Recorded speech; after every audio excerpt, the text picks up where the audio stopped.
paano mag-open ng Como Bank account online. Ito po ay isang digital bank. Same din po ito ng GCash or ng Maya. Ngayon, open lang po natin ang ating Play Store. Tap natin ang search. Itap lang natin dito ang Como by East to West Bank.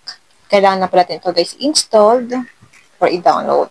Kapag na-install din na po guys, tap nyo lang po yung open. Click allow. Click allow. Dito guys, dahil mag-create pa lang tayo ng bank account online, itap lang po natin ang create your bank account.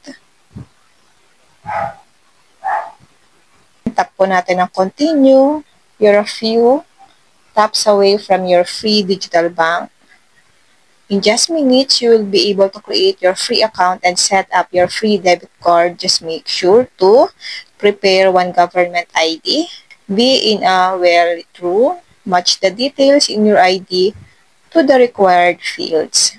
So, kailangan po natin dito guys.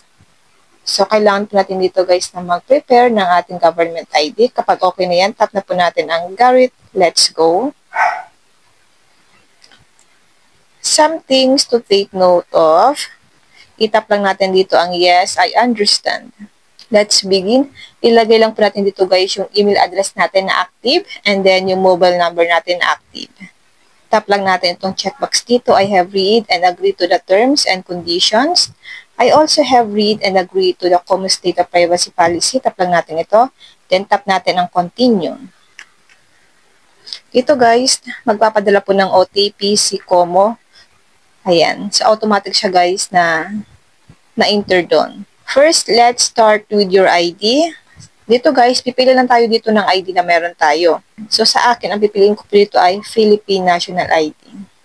Tap lang natin ang use this ID to verify. Allow Como to take pictures and record video. Tap lang natin itong while using the app. Start verification. This process is designed to verify your identity and protect your from identity thief. Kailangan lang po natin dito mag-capture ng photo. Personal info, kailangan lang po natin ito guys fill upan. Meron po nakalagay dito na first name, middle name, last name, date of birth, gender, place of birth, marital status, referral code.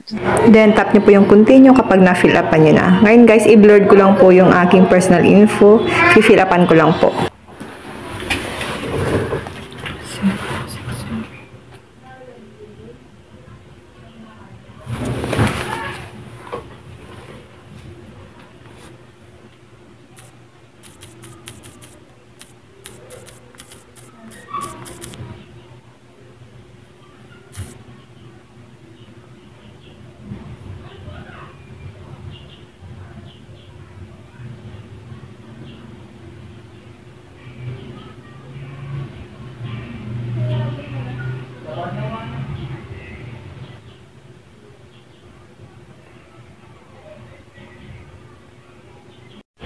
Work info, ilagay po natin dito guys yung nature of work natin, kung ano po yung work natin at yung source of funds. Itap nyo lang po ang nature of work, meron po siya dyan mga choices. Dito naman tayo sa source of funds, itap mo lang yan, then ito po yung ilalagay ko, then tap na po natin ang continue.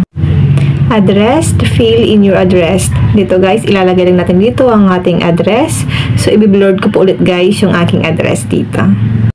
Then, tap na po natin ang continue kapag na-fill up na po natin lahat. Lastly, it's time to set up your debit card. Ayan guys. So, mag-appear dyan yung pangalan natin. Then, tap na po natin ang set up debit card. So, ito guys, kung gusto nyo po na meron kayong debit card na card, kailangan nyo po magbayad ng 200 pesos. So, sa akin guys, gusto ko po kasi na meron akong card ng Como. So, i-deliver po ito guys dito sa lugar namin. Dahil meron naman pong address kung saan po nila i-deliver ito. Pero kung ayaw nyo po guys, pwede naman po kayo na wag mag-purchase ng ganito. So, online banking lang po yung gawin nyo. Okay?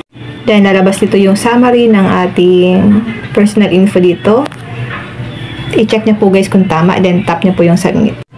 Set up passcode. Itap lang natin ito guys. Kailangan lang po natin na guys mag-create ng passcode. Tap natin ang continue. So, ayan guys. Naka-blurred po ulit yan. Dalawang beses tayo dyan guys magta-type ng ating passcode. So, ito na guys. Nakakapag-create na tayo ng ating Como bank account online. So, tap na po natin ang continue to dashboard. So, mag-wait na lang tayo dito guys ng ilang days kung na-approve po ba tayo dito. Okay, yan. Tap lang natin ang use biometric to login. So, ilagay lang po natin guys yung passcode na ginawa natin kanina. So, ito na guys. Meron na tayong Como Bank account. Okay. Ganun lang po kadali mag-create ng bank account online sa Como East to West. Yun lang guys, sana po may natutunan kayo sa aking video. Huwag po kalimutan na i-follow ako at i-share ang ating video para po malaman din ng iba kung paano mag-create ng account sa Como. And now, thank you for watching. God bless you all. So, dito pala guys, maghintay tayo dito ng ilang days kung approve tayo dito. Makikita nyo po yan sa inyong mga email kung nag-email na po si Como.